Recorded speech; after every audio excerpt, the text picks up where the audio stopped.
The stars of WCW who went to WWE and flopped, your Buff Bagwells, Vaders and Scott Steiners, are regularly brought up amongst wrestling fans. Less talked about are the stars of WWE who went the other way and similarly failed. While the prevailing notion may be that WCW simply bought a bunch of Vince McMahon's ready-made stars and the good times continue to roll, the reality is that not everyone enjoyed the runs that the likes of Hogan, Savage, Hall and Nash did. In fact, some of WWE's most bankable names ended up striking out in Turnertown. I'm Adam Pachisi from Cultaholic Wrestling, and these are 10 WWE stars who flopped in WCW. Let's get ready to fumble! Join us. Number 10, Bret Hart.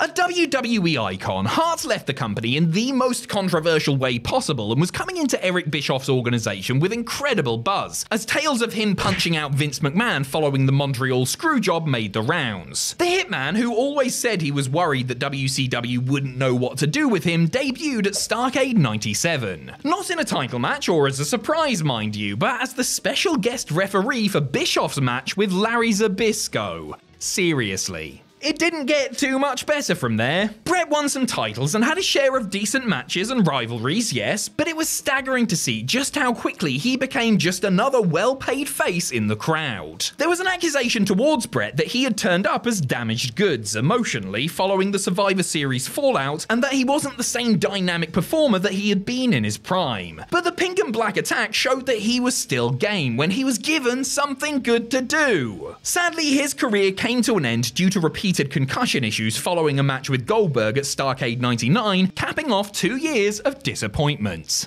Number 9, Brutus Beefcake. Don't actually call him Brutus Beefcake, of course, that's WWE intellectual property. Just call him the Butcher, the Clipmaster, the Booty Man, the Zodiac, the Man with No Name, the Disciple. Eesh.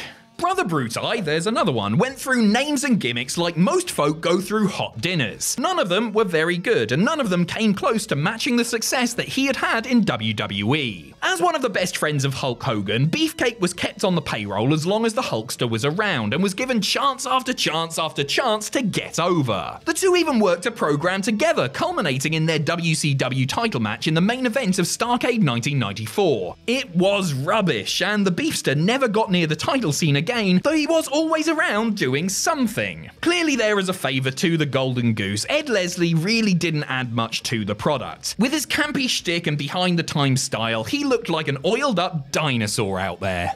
Number 8, Ahmed Johnson. If things had gone different for Ahmed Johnson, he could have been WWE champion. Vince McMahon and co was certainly high on the Pearl River powerhouse, but a combination of bad timing with injuries and a bad backstage attitude reportedly did him in. Still, he could be happy knowing that he was a former Intercontinental Champion and, more than that, the first African-American performer to win a WWE singles title. He left WWE in early 1998 due to personal reasons and wasn't seen again until he showed up in WCW at the close of '99. Ahmed, now going by the apt name of Big T, had gained a noticeable amount of weight in the interim and quite clearly wasn't the same sort of athlete fans were used to seeing from his WWE stint. He was around for about 5 months and appeared on a few pay-per-views, getting involved in the feud between brothers and former Harlem Heat teammates Booker T and Stevie Ray, which included a match with Booker over the rights to the initial T. Seriously. He was let go from WCW after failing to make much of an impression while his weight continued to balloon. Number 7, Marty Jannetty. Though by no means a megastar or anything, Marty Jannetty had a following thanks to his Rockers fame and was continually employed and re-employed by WWE because he was a hell of a hand. And probably because he knew where the bodies were buried, because he buried them there. Allegedly. Look, Jannetty said he killed a guy once and then claimed it was a work, alright? Had to mention it.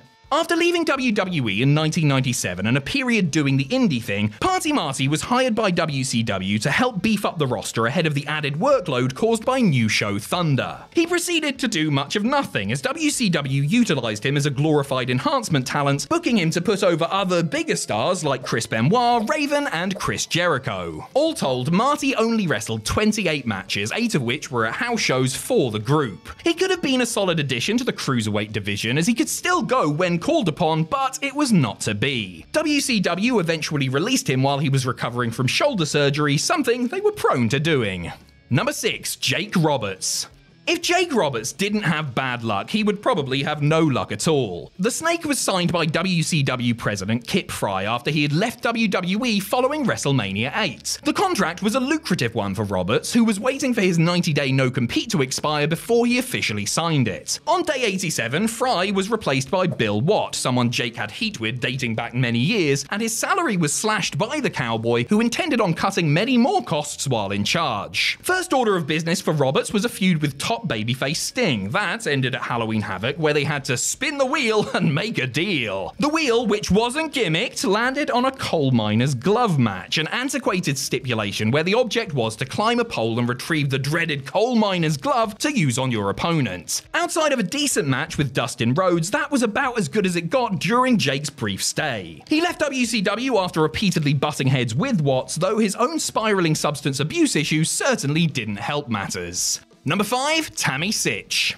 Tammy Sunny SYTCH became an international superstar in the mid-90s thanks to her role as WWE's resident blonde bombshell. Managing, ring announcing, commentating, selling t-shirts, 1996's most downloaded celebrity did a little bit of everything in the company, but left in the summer of 1998 due to backstage problems and Vince McMahon focusing on shiny new sexpot Sable. She then went to ECW, where the outlaw locker room environment did neither her nor boyfriend Chris Candido, who also struggled with substance abuse issues, any favors. After burning their bridges in Paul Heyman's promotion, WCW was the final destination, with the pair showing up for a short run in the spring of 2000. They feuded with the artist, formerly known as Prince Iakea, and his manager Paisley over the Cruiserweight title, before moving on to a brief program with Daphne and Crowbar. Once Candido had dropped the title, they were history, the duo leaving amid rumors and accusations of drug misuse. On the right day and with their heads right, Tammy and Chris could have been a dynamic double act, but they were their own worst enemies.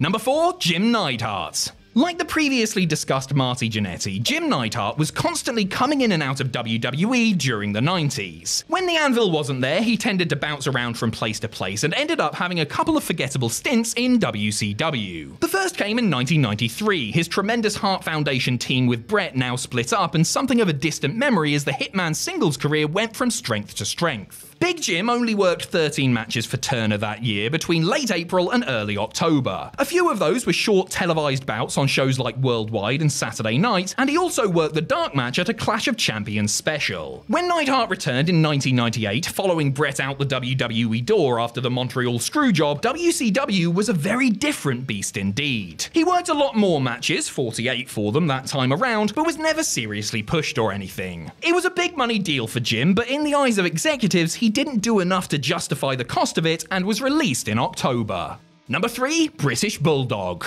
The British Bulldog, like Jim Neidhart, also felt that blood was thicker than water and walked out of WWE after Montreal, following Bret to WCW. Davey Boy Smith had been there before, of course, enjoying a successful stint in 1993, where he was positioned as a top contender to Vader and the WCW World Heavyweight title. He wouldn't be so fortunate in 1998, but the truth is, Bulldog wasn't half the performer he had been 5 years prior. Plus, WCW's talent roster was so bloated at that time, and it was such an organizational mess that it was hard for anyone outside of the established Headliners Club to truly stand out. Smith's most notable contribution during this second run was probably his team with Neidhart, which didn't really have much of a chance to get going. Davey Boy suffered a debilitating back injury in the opener of the Fall Brawl pay-per-view when he landed on a trap door which had been installed under the ring canvas so that the Ultimate Warrior could make his entrance later in the evening. He was given his marching orders while still convalescing and went back to WWE not too long after.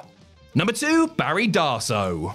After 6 good years as one half of Demolition, Smash, and, Repo Man, Barry Darsow headed to WCW in 1994 as a totally different character. He'd worked for Jim Crockett Promotions under his given name before making it to WWE in the late 80s, but this time he would be coming in as Blacktop Bully, a truck driver with a bad attitude. It wasn't the greatest gimmick in the world, and Barry wouldn't be around long enough to see where it would go. As a member of the Stud Stable, Bully primarily feuded with Dustin Rhodes for the few months that he was was there, leading to the fateful King of the Road match at the uncensored 1995 pay-per-view. The concept of the King of the Road match was that the two men would fight in the back of a moving 18-wheel flatbed truck, the winner being the man who was able to incapacitate his opponent long enough to blow a horn. It was a dodgy gimmick, and the match itself was certainly not good or anything. Worse still, it ended up costing both men and road agent Mike Graham their jobs because they both bladed, something that was strictly against WCW policy at the time. Darsow returned to WCW in 1997 and 1998 as an enhancement talent. Number 1. The Ultimate Warrior. A lot can be said of the Ultimate Warrior, both the performer and the man behind the face paint, but Warrior was a star. Of that, there is no denying. That's why WWE kept going back to him when they felt business could use a boost, despite him habitually leaving on bad terms, and that's why Eric Bischoff called him in the summer of 1998, as WWE was starting to turn the tide in the Monday Night Wars. Warrior was brought in for huge money, and at the end of it, Eazy-E didn't have a whole lot to show for his investment. From his rambling debut promo, which went about 15 minutes too long, to the catastrophic Halloween Havoc match with Hulk Hogan, everything Warrior touched turned rotten. The feud with the Hulkster was all-time wrestle crap, and truthfully, fans just didn't respond to Warrior like WWE audiences had years prior. 2 weeks after losing to Hogan, Hellwig retired and later claimed that he had only been brought in so that Hulk could get his win back, after Warrior had beaten him for the WWE title at WrestleMania 6 8 years prior. A legacy-damaging run that did nothing for anyone involved besides Warrior's bank balance. This was a major, expensive misstep from a company that was beginning to show the cracks that would ultimately lead to their downfall.